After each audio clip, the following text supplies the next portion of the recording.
Every girl and boy is entitled to love, to dream, and to belong in a loving village, and to pursue a life of purpose.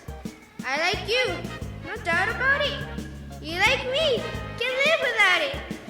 We are free, let's shout about it. I am Freedom Child.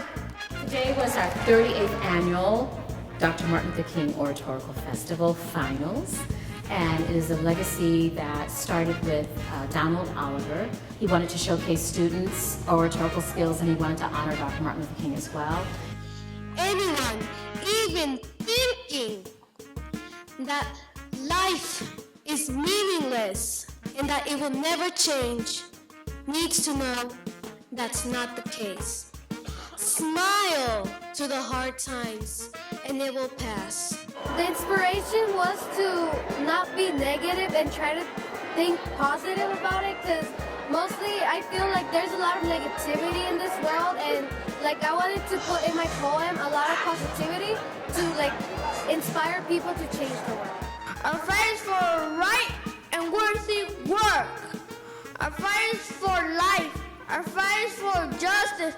Our fight is for peace. It's Walter Scott with his hands up and the bullet in his back. It's Eric Gardner's soul being choked out of him along with the blackest words he ever spoke. I can't breathe. And honestly, I can't breathe either. Not since I found out Tamir Rice and I were born 3 months apart. Our lives are measured not in our accomplishments, but by the number of bullets it takes to stop our heartbeats. In a lot of ways, it's therapeutic. It lets me release emotions that I didn't even know I had bottled up.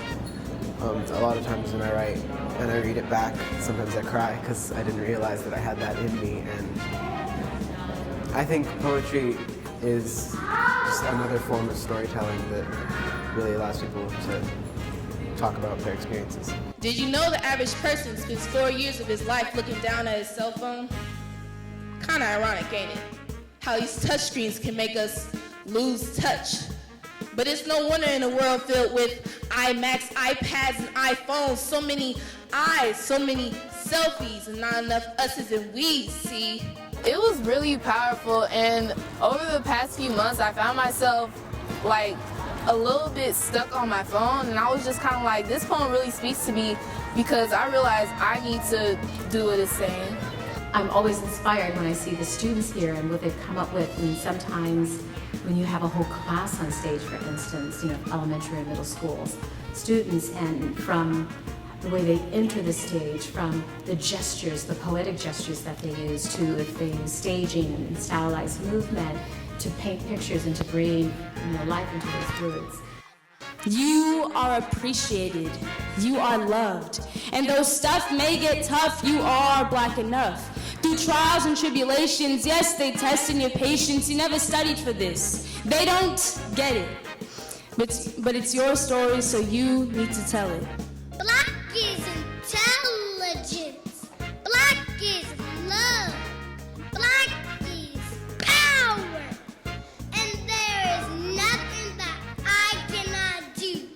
Black is beautiful and I am black. Well, I love reading and I also love being on stage because most of the time I'm on stage, I always see my family. Lord have mercy on this land of mine. We all gonna get it in due time. It really helps me show how I feel on the inside, but through words. Instead of just talking about how I feel, it's nice to write it down. Dear Mrs. DeVos, we are America's public school teachers. There are about 3.1 million of us. We care deeply that our schools are providing a rigorous and relevant curriculum to every kid who walks through the door. We realize that our communities have different needs and are sometimes frustrated by the one-size-fits-all mentality. I think the most fun part about today is being able to look on stage and look into everybody's faces and just just see them all looking back at me. I accept myself for who I am without fear of rejection from others. I accept myself for who I am without fear of criticism from